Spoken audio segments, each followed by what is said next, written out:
So recently I came to realize that no matter how much you learn and practice self-improvement, there is one thing that really ends up determining how much you learn and grow throughout life. Not being aware of this might be holding you back, so I think you need to hear this. And that's why I made this video for you. So first of all, completely unrelated to the video, thank you for 200 subs and for 100,000 views. That is just insane to me.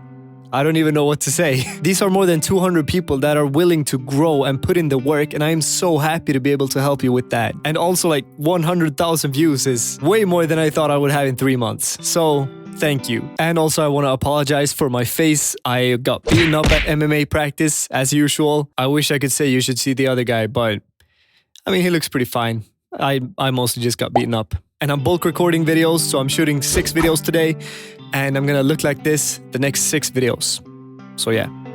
So on to the stuff that you're actually here for. I've had periods of time where I just sit at home, working to grow, putting in all the hard work, doing everything correctly, just to later realize that at another time I went someplace for some experience, and I grew more from 2 days of that than 2 weeks of working on myself. 2 days of going on a trip or something where I didn't even work on self-improvement. Not in the same way as like sitting at home going monk mode at least. 2 days where I instead just focus on having fun and experiencing something. So what happens during these 2 days? What is it that can make you grow so much compared to just following your perfectly crafted routines and reading your books? The answer is experience.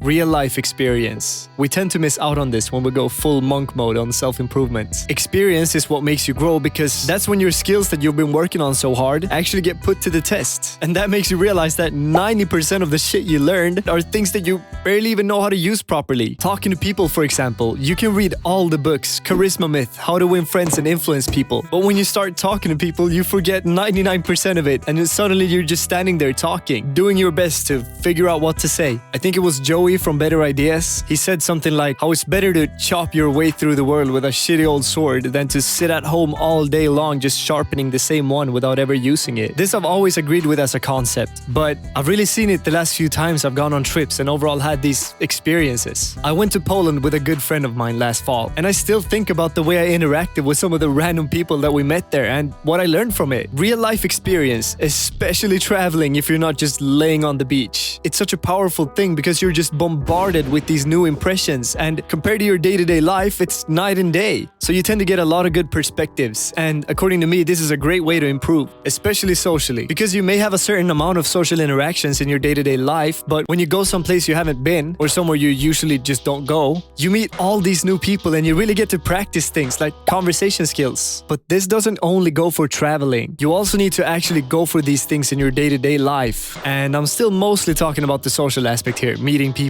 Because what I've noticed is that meeting people not only improves your social skills, it actually forces you to work on yourself in many other ways. For example, if you're shy or overall scared of talking to people, then talking to people and working on your social skills would also mean that you're facing your fear, which you always grow tremendously from. Facing your fears is one of the best things you can do. Another example that applies to me and many other people that aren't aware of it is you battle your ego. You do this constantly when talking to people. If you don't already battle your ego when you're talking to people, you might want to start being aware of whether or not that's a problem to you. Let's say you're talking to some people and they bring up something about dancing, and right away you feel this very strong urge to bring up that you've won a dancing contest. Or maybe someone in the group starts talking about how they like playing the piano, and that strong urge comes up again, and you really want to say that you play both the piano and bass and guitar. You just want them to know, and if they know, they might like you more. It's all a confirmation thing. I've always personally been very flawed in this way. I'll admit that right now. My ego has always been an issue. But,